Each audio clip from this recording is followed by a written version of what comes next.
మాతృదేవోభవ పితృదేవోభవ ఆచార్య దేవోభవ. శ్రీ క్రోధినామ సంవత్సరం డిసెంబర్ మాసం ద్వాదశ రాశులకు మాస ఫలితాలు మనం చెప్పుకుంటున్నాం. అందులో భాగంగా ఇప్పుడు మనం తులారాశి గురించి మాట్లాడుకుంటున్నాం. తులారాశికి ఈ మాసం గ్రహస్థితి ఎలా ఉందంటే, ఈ రాశ్యాధిపతి చతుర్థంలో మకర రాశిలో ఉన్నాడు. అదేవిధంగా పంచమంలో శనిగ్రహము, షష్టమంలో రాహువు, అష్టమంలో గురువు, దశమంలో కుజుడు నీచస్థితి, వ్యయంలో కేతువు, ద్వితీయంలో బుధుడు వక్రస్థితి, రవిగ్రహము వృశ్చిక ధనుసు రాశుల్లో సంచారం. చంద్రుడు మారుతూ 2.5 రోజులకు ఒకసారి ఒక రాశి మారుస్తూ శుభ అశుభ ఫలితాలు ఇస్తూ ఉంటాడు. నేను చంద్రుడు మినహా మిగిలిన ప్రధాన గ్రహాలన్నింటి యొక్క ఫలితాలను బేరేజ్ వేసి మాస ఫలితాలు చెప్తుంటాను.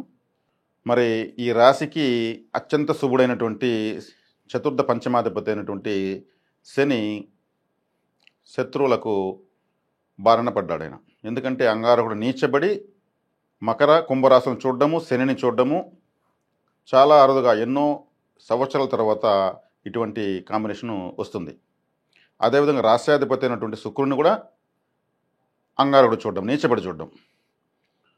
అంటే రాశ్యాధిపతిని, చతుర్థ పంచమాధిపతిని, అదేవిధంగా మీకు భాగ్యాధిపతి అయినటువంటి మరొక శుభగ్రహం బుధుడు వక్రించి ద్వితీయంలో ఉండడము, ఆ ద్వితీయాధిపతి నీచబడి ఉండడము, మరి ఆ ద్వితీయాధిపతిని శత్రుస్థానాధిపతి అయినటువంటి గురువు చూడడము, బుధుడు శుక్రుడు శని వీళ్ళ ముగ్గురిని ఈ రాశికి శత్రుగ్రహాలు అయినటువంటి గురువు కుజుడు నియంత్రించేశారు, కట్టడి చేసేసారు. వీళ్ళు ఏ ఫలితాలు ఇవ్వలేరు. వాళ్ళు హ్యాండ్స్ అప్ అంటే వీళ్ళు చేతులు ఎత్తేస్తారు, మేమేం చేయలేము ఇప్పుడు అనేసి. కాలం కాదు, బంతి మన కోర్టులో లేదు. కేతు వేయంలో ఉన్నాడు. కేతు వేయంలో అంటే ఉంటే ఏముంది, భక్తి జ్ఞాన వైరాగ్యాలు పెంచుతాడు తప్పితే మీకు ఆయన శుభాలు ఇచ్చేదానికి ఆధిపత్యం ఆయనకి లేదు. మీ వృత్తి స్థానంలో అంగారుడు నీచబడి మిగిలిన వాళ్ళందరినీ అరెస్ట్ చేశాడు. ఆయన ఆర్మీ కమాండర్ అని యాక్చువల్గా మీకు సప్తమాధిపతి, ద్వితీయ సప్తమాధిపతి. ఒక విధంగా మీ వైవాహిక జీవితంలో కూడా సప్తమాధిపతి నీచబడడం వల్ల భార్యాభర్తల మధ్య కూడా మనస్పర్ధలు వచ్చేదానికి అవకాశం ఉంది.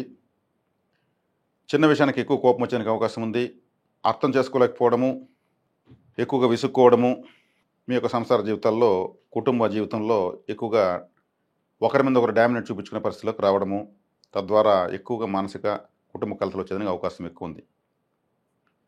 చాలా జాగ్రత్తగా ఉండాల్సినటువంటి మాసం ఇది. గురువు అష్టమస్థానంలో గురువు మీకు ఎక్కడ కానీ గురువు మీకు మీ ఈ తులారాశికి గురువు ఎక్కడ ఉన్నా ప్రయోజనం లేదు.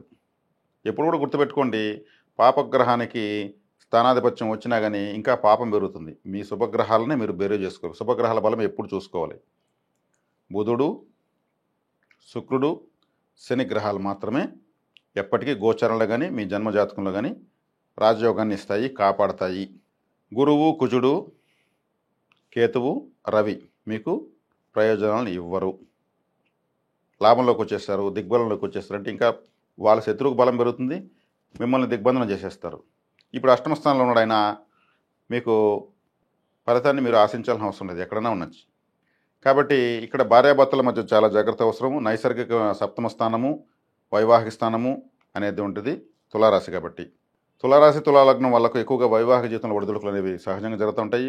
2 వివాహాలు జరిగిన బలం ఎక్కువ పెరుగుతూ ఉంటుంది. భార్యతో విభేదాలు రావడము, ఇవన్నీ అర్థం చేసుకోలేక అడ్జస్ట్ చేసుకోలేకపోవడం అంతా కూడా ఎక్కువగా తులారాశి, మేషరాశి వాళ్ళ లగ్నం వాళ్ళకి వస్తూ ఉంటుంది. కాబట్టి ఇప్పుడు ద్వితీయంలో రవి, వ్యయంలో కేతువు 2 పాపగ్రహాల మధ్యలో ఈ రాశి అంటే పాపార్గళం పట్టింది. పాపార్గళం బట్టి శుభగ్రహాలు నిర్బంధించబడ్డాయంటే రాశికి ఫలితాలను మనం ఏమీ ఆశించలేము. కొద్ది కాలం మాత్రమే ఈ గ్రహస్థితి ఉంటుంది. తదుపరి మబ్బులు వీడతాయి, మీరు ధైర్యంగా ఉండొచ్చు. అంగారకుడు మీ రాశినే వీక్షిస్తూ చాలా ఇబ్బంది పెట్టేదని ప్రయత్నిస్తున్నాడు. దైవబలం ఎంత పెంచుకుంటే అంత మంచిది. కానీ ఇప్పుడు నేను చెప్తున్నదంతా ఇబ్బందికరంగా ఉంది. మీరేమి ఇబ్బంది పడదండి, హ్యాపీగా రిసీవ్ చేసుకోండి, అర్థం చేసుకోండి. మీకు ఆ కెపాసిటీ ఉంది, మీ రక్తంలో శక్తిని పెంచుకోండి. మీకు కూడా ఇప్పుడు ఒక ఆపద్బాంధుడు ఉన్నాడు.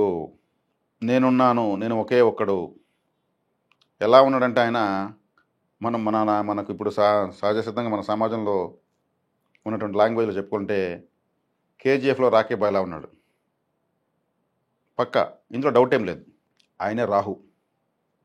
రాహువు 6వ ఇంట దిగ్బలాన్ని పొంది ఎవడొస్తాడు రండి, తులారాశి వాళ్ళని ఏం చేస్తారో చేయండి, చెయ్యి వేయండి చూద్దామంటున్నాడు. ఆయన ఎవరు ఏం చేయలేరు, తిరుగే లేదు.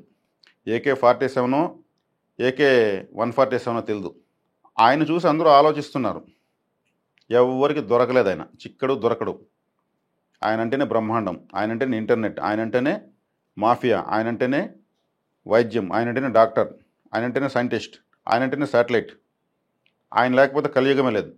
ఆయన మీకు సపోర్ట్గా ఉన్నాడు, మీరు కాళ్ళు ఎగరేసుకోవచ్చు. అట్ట నేను చెప్పిన అనేసి మీరు అందరి మీద గొడవలకైనా వెళ్ళిపోతారు రాఖీబాయ్ అనేసి. మీరు నిశ్చింతగా ఉండొచ్చు, మిమ్మల్ని ఆయన కాపాడుకుంటాడు. మీ రాశిలో స్వాతి నక్షత్రం 4 పాదాలు ఉన్నాయి, దానికి అధిపతి ఆయనే. రాహువును మించిన గ్రహం లేదు. నేను ఎన్నో వీడియోలు చెప్పాను, రాహువు లేకపోతే కలియుగమే లేదు. కలియుగానికి అధిపతి రాహువు. రాహు కలియుగం తన ఆధీనంలో తీసుకుని ఉన్నాడు. ఒక్క గంట ఇంటర్నెట్ లేకపోతే ఈ ప్రపంచం యొక్క నష్టాన్ని ఎవరు దేవుడు కూడా అంచనా వెళ్ళాడు. ఒక 1 అవర్ ఇంటర్నెట్, అది రాహు కానీ ఒక 1 అవర్ కానీ చేతులు కట్టుకున్నాడంటే అంతే. అటువంటి గ్రహము మీకు సపోర్ట్గా ఉంది. ఎంతమంది వ్యతిరేకమైతే ఉంది, వడ్డించేవాడు మనవాడైతే మన బంధువులు ఎక్కడైనా కూర్చోవచ్చు. కాబట్టి మీకు వడ్డించేదానికి రాహుగ్రహం ఉంది. ఊరికే 2 పాపగ్రహాల మధ్యన ఉంది, కుజుడు వీచేసి ఇబ్బంది పెడుతున్నాడు, శనిని కుజుడు పట్టుకునేహాడు, బుధుని గురువు పట్టుకునేహాడు, శుక్రుడిని కూడా కుజుడు ఇబ్బంది పెడుతున్నాడు, ఎన్నన్నా చేయని ఫైనల్గా వాళ్ళు సైలెంట్ అయిపోతారు. ఏదో సినిమాలో చెప్పినారు, అమ్మ మీ వెనకేదో మహాశక్తి ఉందమ్మా, ఆ శక్తి ఉన్నంతవరకు మిమ్మల్ని ఎవరు ఏం చేయలేరమ్మా అనేది డైలాగు. ఈ మీ వెనుకున్న మహాశక్తి రాహువే. మీకు అర్థమయ్యేటువంటి సరళమైనటువంటి ఒక ఫ్యామిలీ లాంగ్వేజ్లో చెప్తున్నాను, ధైర్యంగా ఉండండి. తులారాశి వాళ్ళకి ఏ నష్టం లేదు. అట్టనే మీరు భారీ పెట్టుబడులు పెట్టడం ఇవన్నీ కూడా ఏం చేయొద్దండి. కొద్ది రోజులు అబ్జర్వ్ చేస్తూ ఓకే రైట్ అలాగే అంతే ఓకే సర్లే చూద్దాం అంటూ ఉండండి. మీరైతే ప్రశాంతంగానే ఉండొచ్చు. కాబట్టి చాలామంది తులారాశికి శని చెడిపోయాడు, బుధుడు చెడిపోయాడు, శుక్రుడు చెడిపోయాడు, చాలా కష్టంగా ఉందని అనుకుంటూ ఉంటారు. అదేమి కాదు. మీరు ఒక విధంగా అన్ని రాశుల కన్నా బాగుందనే విధంగా మీరు అనుకొని ఉండొచ్చు. అదేవిధంగా ఈ రాశి వాళ్లకు జీవిత పర్యంతము డబ్బులు రావాలంటే, ఇది మాస ఫలితం కాదు, జీవిత ఫలితం చెప్తున్నాను. తులారాశి వాళ్లకు డబ్బు రావాలంటే 2వ రాశి అయినటువంటి వృశ్చిక రాశిని బలపరుచుకోవాలి. వృశ్చిక రాశి అంటే ఆ రాశిలో జ్యేష్ఠ నక్షత్రం ఉంటుంది, విశాఖ నక్షత్రం ఉంటుంది, అనురాధ నక్షత్రం ఉంటుంది. విశాఖ నక్షత్రంలో సుబ్రహ్మణ్య స్వామి పుట్టాడు. అనురాధ నక్షత్రం అంటేనే ఒక తామర పువ్వు అనేటువంటి దేవతలను లక్ష్మీదేవి, సరస్వతి, బ్రహ్మ, మరి అనంత పద్మనాభ స్వామి, అదేవిధంగా అటువంటి దేవతలను ఆరాధించుకోవచ్చు. జ్యేష్ఠ నక్షత్రం అంటేనే మీకు ఇంద్రుడు, జ్యేష్ఠాదేవి. ఇంద్రుడు అంటే వర్షము. విశాఖ నక్షత్రం అంటే వ్యసనకర్ర. మీరు స్వాతి నక్షత్రం వల్ల చిన్నటి వ్యసనకర్రడు జోబులు పెట్టుకుని తిరగండి, మీకు ఏదన్నా ఆలోచన రాకపోతే ఇలా విసురుకోండి, మంచి ఐడియా వస్తుంది, డబ్బులు కూడా వస్తుంది. కావాలంటే చూసుకోండి, మీరు రెగ్యులర్గా అలవాటు పడాలి. ఒక 3 నెలలు వాడండి. వ్యసనకర్ర, విశాఖ నక్షత్రం అంటే వ్యసనకర్ర. ఒక ఆర్చ్, సుబ్రహ్మణ్య స్వామి జలరాశి, అందులో సుబ్రహ్మణ్య స్వామి సంబంధించిన విశాఖ నక్షత్రం ఉంది. ఆ నక్షత్రానికి అది సుబ్రహ్మణ్య స్వామి కాబట్టి జల తీరంలో ఉన్నటువంటి తిరుచెందూరు సుబ్రహ్మణ్య ఆలయానికి మీరు వెళ్ళి వస్తే చాలు మీకు డబ్బులు వస్తుంది. చక్కగా వెళ్ళి అక్కడ వేసి తలనీళ్ళ సమర్పించండి. తలనీళ్ళ అంటేనే మీరు ఒక ఆటంకం, మీ యొక్క సౌందర్యాన్ని కోల్పోతున్నారు, అదే త్యాగం చేస్తున్నారు. మీకు కావాల్సింది భగవంతుడు ఇస్తాడు. తిరుచెందూరు అంటేనే ఎందుకు నేను ఎక్కువ ప్రిఫర్ చేస్తానంటే, అది సముద్ర తీరంలో ఉంది, అక్కడ సుబ్రహ్మణ్యేశ్వరుడు ఉన్నాడు. ధైర్య వీర్య విజయస్థానము. అప్పులు తీరాలన్నా, పెండ్లి కావాలన్నా, పెండ్లైన తర్వాత భార్యాభర్త అన్యోన్యంగా ఉండాలన్నా, పిల్లలు పుట్టాలన్నా, పిల్లలు పుట్టి వాళ్ళ అభివృద్ధి చెందాలన్నా, వీటన్నిటికీ కారకుడు ఆయనే. కాబట్టి సుబ్రహ్మణ్య ఆరాధన చేసుకోవచ్చు. మీకు చక్కటి అద్భుతమైన దేవతలు ఉన్నారు. వర్షంలో మీరు హ్యాపీగా తడవచ్చు, మీ నెత్తిన డబ్బులే పడుతుందని ఫీల్ అవ్వండి. ఎందుకంటే జలరాశి జ్యేష్ఠ నక్షత్రం అంటే ఇంద్రుడు అంటే వర్షం. కాబట్టి వర్షం పడుతున్న ఆగిపోద్దండి, హ్యాపీగా తడిస్తే ఒక జత బట్టలే తుడుచుకుని హ్యాపీగా ఉండండి, ఇల్లు చేరండి. జీవిత పర్యంతం ఇటువంటి పరిహారాలు ఈ దేవత ఆరాధన చేసుకోవచ్చు. మీరు చక్కటి ఆర్థిక విజయాలను మీ సొంతం చేసుకోవచ్చు. శుభం.